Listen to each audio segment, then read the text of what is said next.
कहानी की शुरुआत साल 1760 से होती है। यहाँ पर हम एक परिवार को देखते हैं जिसका नाम कॉलिंस फैमिली होता है, जिनमें कुल 3 लोग होते हैं, बारनबास, उसके पिता और उसकी माँ। ये लोग बहुत ही पैसे वाले होते हैं और अपनी जिंदगी में काफी खुश होते हैं। बारनबास के पिता का मछलियों का बिजनेस था जो काफी बढ़िया चल रहा था और इनका एक कॉलिंस पार्ट भी होता है। वो लोग टाउन में काफी मशहूर होते हैं। ये लोग अपना एक मैंशन भी बनवाते हैं जो 15 साल में तैयार हुआ था, जहाँ बारनबास अपने परिवार के साथ रहता है। ऐसे ही वक्त बीतता है और अब बारनबास बड़ा हो चुका था और उसका सीक्रेटली अपनी मेट के साथ अफेयर चल रहा था जिसका नाम एंजेलिक होता है। पर एक दिन एंजेलिक बारनबास से कहती है कि उन्हें शादी कर लेनी चाहिए, पर वो कहता है कि वो उससे प्यार नहीं करता। दरअसल बारनबास किसी और लड़की को पसंद करता था और उससे ही शादी करना चाहता था। इस बात से एंजेलिक को बहुत गुस्सा आता है। वो एक विच होती है जिसके बारे में किसी को पता नहीं था। वो बारनबास के पेरेंट्स के ऊपर काला जादू करके उन्हें मरवा देती है। साथ ही वो बारनबास को श्राप देती है कि वो जिससे भी प्यार करता है वो मर जाएगी। जिसके बाद बारनबास जिस लड़की से प्यार करता था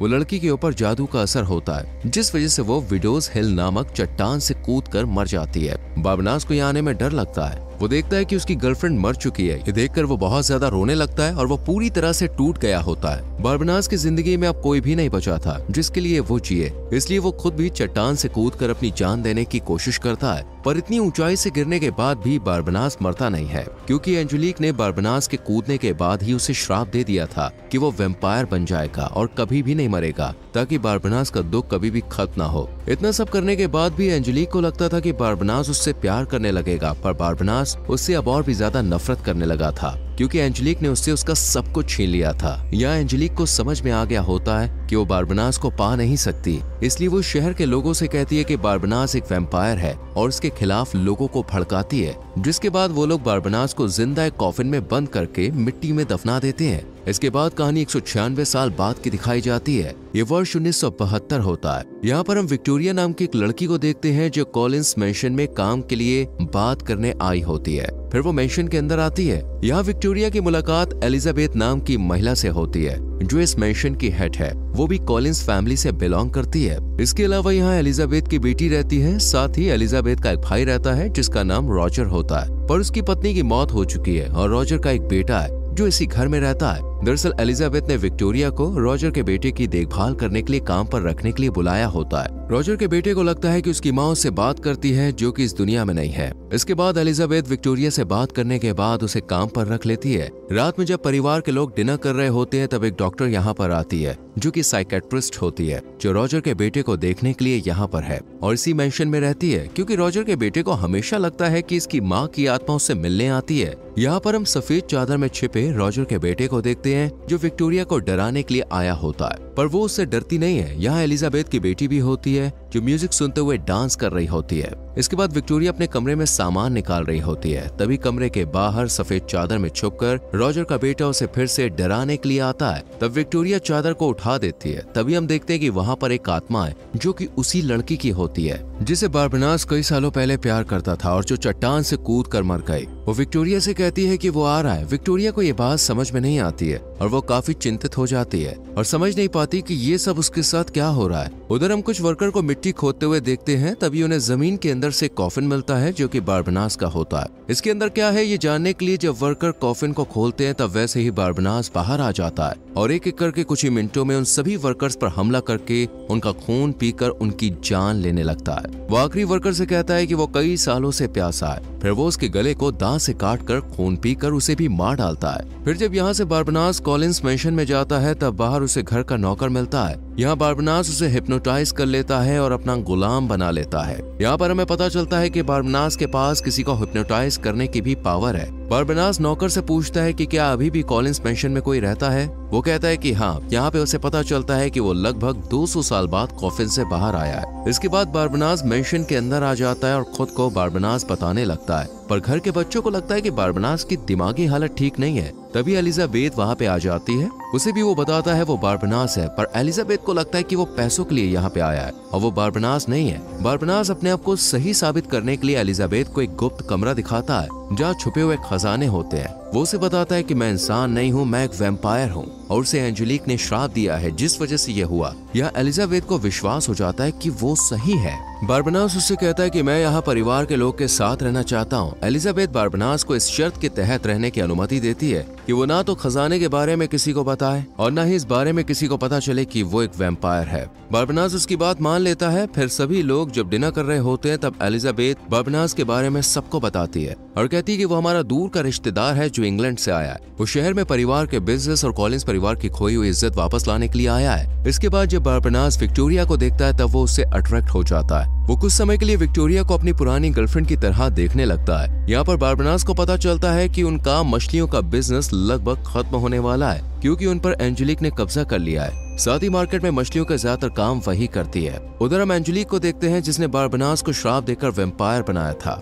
वो आज भी जवान होती है क्योंकि वो विच है। उसने अपना फिशिंग बिजनेस बहुत आगे तक बढ़ा लिया होता है। इसके बाद एंजेलिक को पता चलता है कि बारबनास कॉफिन के अंदर से निकल कर भाग गया है। इससे वो गुस्सा हो जाती है। उसे मालूम होता है कि बारबनास अपने घर पर ही होगा, इसलिए वो उससे मिलने के लिए जाती है। उसे देखकर बारबनास बहुत गुस्सा होता है क्योंकि उसके कारण बारबनास का परिवार खत्म हो गया। साथ ही एंजेलिक ने उसकी फैमिली बिजनेस को अपने कब्जे में कर लिया है। एंजेलिक कहती है कि वो सब अब मेरा है। बारबनास कहता है कि मैं सबको बता दूंगा, तुम चुड़ैल लो। वो कहती है कोई भी तुम्हारी बातों पर विश्वास नहीं करेगा क्योंकि मैं यहाँ फेमस हूँ और तुम्हें कोई नहीं जानता है। यहाँ एंजेलिक कभी भी बारबनास को अपने दिल से निकाल नहीं पाई थी। वो इतने साल बाद भी उससे बहुत प्यार करती है। वो उससे कहती है कि वो उसके साथ रहे, पर बारबनास मना कर देता है क्योंकि उसे मालूम होता है कि एंजेलिक एक मतलबी लड़की है। वो सिर्फ अपने बारे में सोचती है और उसके कारण उसका परिवार तबाह हो गया। और इस बार बारबनास एंजेलिक की बात मान के गलती नहीं करना चाहता है। वैसे भी वो अब उससे प्यार नहीं करता है। इधर बारबनास अपने बिजनेस को फिर से खड़ा करना चाहता है और उनके परिवार का खोया हुआ नाम वापस लाना चाहता है। इसलिए बारबनास अपने परिवार के खजाने का इस्तेमाल करके सबसे पहले अपने घर को रेनोवेट करवाता है और फिर बारबनास कॉलिन परिवार के बिजनेस को स्टार्ट करता है और वो मार्केट के कुछ मछलियों के बिजनेसमैन को हिप्नोटाइज करके अपना काम निकलवाता है। इसके बाद बारबनास का मछलियों का बिजनेस और पोर्ट चलने लगता है। ये देखकर एंजेलिक जलने लगती है।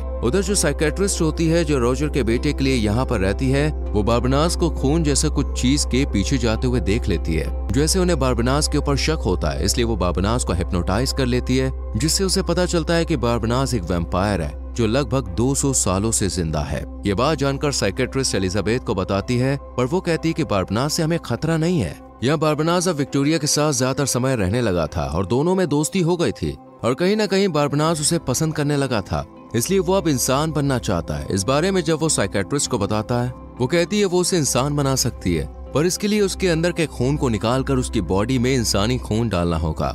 इसके लिए बारबनास मान जाता है, जिसके बाद वो साइकेट्रिस्ट उसका ब्लड निकालने लगती है। उधर एंजेलिक बारबनास के बिजनेस को बढ़ता देख काफी गुस्सा होती है, इसलिए वो बारबनास को मिलने के लिए बुलाती है। वो बारबनास को उसके जीवन में फिर से आने के लिए कहती है या फिर उसके साथ बिजनेस करने को कहती है, लेकिन वो मना कर देता है और कहता है कि वो विक्टोरिया से प्यार करता है। ये सुनकर एंजेलिक गुस्सा हो जाती है और उसके परिवार और विक्टोरिया को खत्म करने की कसम खाती है। इसके बाद बारबनास अपने मेंशन में एक पार्टी रखता है ताकि कॉलिंस फैमिली का नाम फिर से रोशन हो सके और सभी लोग देख सके कि कॉलिंस परिवार फिर से अपनी जगह पर पहुंच गए हैं। पार्टी में शहर के सभी लोग आए हुए होते हैं। यहाँ विक्टोरिया बारबनास को अकेले में बताती है कि उसके माता पिता ने उसे बचपन में पागल खाने में भेज दिया था क्योंकि उसे बचपन से ही एक भूत दिखाई देता है और वो उससे बात तक कर सकती है, और उसी भूत ने विक्टोरिया को यहाँ पर आने के लिए कहा था। दरअसल वो भूत और कोई नहीं बल्कि बारबनास की पहली गर्लफ्रेंड का है और उसने मरने के बाद विक्टोरिया के रूप में दूसरा जन्म लिया है और इसलिए विक्टोरिया को भी बारबनास से गहरा प्यार हो गया होता है। यहाँ ये दोनों एक दूसरे से अपने प्यार का इजहार करते हैं और फिर किस कर रहे होते हैं। यहाँ एंजेलिक भी पार्टी में बिन बुलाए आ जाती है और वो बारबनास और विक्टोरिया को किस करता हुआ देखकर काफी गुस्सा करती है, पर वो दोनों उसे देख नहीं पाते और इसके बाद बारबनास साइकेट्रिस्ट के पास जाता है, जहाँ वो देखता है कि वो बारबनास का खून को अपनी बॉडी के अंदर डाल रही है, जिससे बारबनास समझ जाता है कि साइकेट्रिस्ट का असली इरादा उसके खून का उपयोग करके खुद को वैम्पायर में बदलना है ताकि वो अमर हो जाए। उसने बारबनास को धोखा दिया था और वो बारबनास को कभी इंसान नहीं बना सकती है, इसलिए बारबनास गुस्सा हो जाता है और साइकेट्रिस्ट को मार डालता है और फिर उसकी बॉडी को समुद्र में फेंक देता है। इसके बाद बारबनास रोजर को एक गुप्त कमरे की तलाशी करते हुए पकड़ लेता है और समझ जाता है कि वो पैसे के पीछे पड़ा है। वो रोजर से कहता है या तो यहाँ पे रह के उसे अपने बेटे के लिए एक अच्छा पिता बनकर उसका ख्याल रखना है या फिर पैसे लेकर घर छोड़कर वो चला जाए। रोजर यहाँ से जाने का फैसला करता है और वो अपने बेटे को छोड़कर पैसे लेकर यहाँ से चला जाता है। रोजर का बेटा अब अकेला हो गया होता है, वो काफी दुखी हो जाता है। इसके बाद रोजर का बेटा अपने कमरे में जा रहा होता है, तब उसके ऊपर डिस्को बॉल गिरने वाली होती है, पर सही समय में बारबनास रोजर के बेटे को बचा लेता है। पर तभी सूरज की रोशनी की किरण बारबनास के ऊपर पड़ती है, तब तब उसकी स्किन जल जाती है, जिससे बच्चों और विक्टोरिया के सामने उसका रहस्य उजागर हो जाता है कि वो वैम्पायर है। यहाँ बारबनास को लगता है कि परिवार के लोग इस रूप में उसको कभी भी स्वीकार नहीं करेंगे, इसलिए बारबनास एंजेलिक के पास जाता है और उससे कहता है कि वो उसे इंसान बना दे और ये श्राप खत्म कर दे, पर वो उसकी बात नहीं मानती। एंजेलिक उससे कहती कि उसने ताबूत से निकलने के बाद वर्कर को मारा है, इसलिए वो बारबनास को अपना जुर्म कबूल करने के लिए उकसाती है। तब वो कहता है कि हाँ उसने मारा है। ये सब बात एंजेलिक चुपचाप रिकॉर्ड कर रही होती है, जिसके बारे में बारबनास को पता नहीं होता। या एंजेलिक उससे कहती है कि मैं तुम्हें इंसान बना दूंगी, पर तुम्हें मेरे साथ रहना होगा। या एंजेलिक किसी भी हालत में बारबनास को अपना बनाना चाहती है, चाहे उसके लिए किसी की भी जान क्यों न लेनी पड़े। और बारबनास के लिए एंजेलिक ने पहले भी कई लोगों की जान ले रखी थी। यहाँ बारबनास उसके साथ रहने से मना कर देता है क्योंकि उसे विक्टोरिया से प्यार हो गया है और वो अब अपने परिवार के साथ रहना चाहता है। साथ ही बारबनास को अच्छे से पता होता है कि एंजेलिक अच्छी लड़की नहीं है। फिर बारबनास यहाँ से जाने लगता है, इसलिए एंजेलिक उसे फिर से एक ताबूत में फंसा देती है और इधर बारबनास के फिशिंग फैक्ट्री को जलाकर बर्बाद करवा देती है। इसके बाद बारबनास के कॉफिन को जंगलों के बीच मौजूद एक घर में छोड़कर एंजेलिक के लोग चले जाते हैं, जिसके बाद रॉजर का बेटा बारबनास के पास आता है और उस कॉफिन से उसे आजाद करने लगता है। वो बताता है कि उसे उसकी माँ की आत्मा दिखती है, जिसने उसे बताया है कि बारबनास यहाँ है। फिर वो उसे आजाद कर देता है। इधर हम एंजेलिक को देखते हैं, जहाँ वो पुलिस और इकट्ठे हुए शहरवासियों के सामने बारबनास के हत्या के कबूलनामे की रिकॉर्डिंग सभी को सुनवाती है, जिसमें उसने कबूल किया होता है कि वर्कर को उसने मारा था और वो वैम्पायर है। ये सब सुनकर सभी लोग परिवार के खिलाफ हो जाते हैं, जिसके बाद एंजेलिक पुलिस के साथ बारबनास को गिरफ्तार करने के लिए भीड़ को लेकर बारबनास के घर आती है। तभी बारबनास वहाँ पर आता है और वो एंजेलिक के गले पर दांत से काट लेता है, पर उसे कुछ भी नहीं होता। तब बारबनास सबको बताता है कि ये विच है, जिसके बाद इन दोनों के बीच मेंशन के अंदर लड़ाई होने लगती है और वो मारकर बारबनास को जख्मी कर देती है। यह एंजेलिक एलिजाबेथ की बेटी के ऊपर काला जादू करके उसे वेयरवॉल्फ में बदल देती है, जिससे एलिजाबेथ की बेटी आक्रामक हो जाती है और एंजेलिक से लड़ने लगती है। तब एलिजाबेथ भी उससे लड़ने आती है, जिस बीच एंजेलिक हवेली में आग लगा देती है। वो एलिजाबेथ और उसकी बेटी दोनों को हरा देती है। फिर उसके सामने रॉजर का बेटा आता है। एंजेलिक उससे कहती है कि तुम मेरा कुछ बिगाड़ नहीं सकते। इस पर वो कहता है कि मेरी माँ बहुत कुछ कर सकती है। तभी रॉजर की पत्नी यानी उस बच्चे की माँ की आत्मा यहाँ पे आती है। वो एंजेलिक को उठाकर दूर झालर में फेंक देती है और जब वो झालर के साथ नीचे गिरती है तब उसी समय एंजेलिक मारी जाती है। दरअसल एंजेलिक ने ही रॉजर की पत्नी को मारा था, पर अब एंजेलिक के मरने के बाद रॉजर की पत्नी की आत्मा को शांति मिलती है। यहाँ बारबनास को जब पता चलता है कि एंजेलिक ने मरने से पहले विक्टोरिया को उसी चट्टान से कूदने के लिए उसके ऊपर काला जादू किया था, जिस पर से उसकी पहली गर्लफ्रेंड कूद कर मरी थी, तब बारबनास उसे रोकने के लिए जाता है और विक्टोरिया के कूदने से कुछ सेकंड पहले ही वहां पहुंच जाता है और उसका सम्मोहन तोड़ देता है। वो बताती है कि वो भी उससे प्यार करती है और उसकी तरह वैम्पायर बनकर हमेशा के लिए उसके साथ रहना चाहती है, लेकिन बारबनास मना कर देता है। तब विक्टोरिया चट्टान से कूद जाती है। तब बारबनास भी उसके पीछे कूद जाता है और हवा में उसे पकड़ लेता है, मगर वो नीचे गिरती इससे पहले वो उसे काट कर वैम्पायर बना देता है, जिसके बाद वो दोनों अब साथ रह सकते हैं। वहीं पानी के अंदर हम साइकेट्रिस्ट को देखते हैं जो अभी भी जिंदा है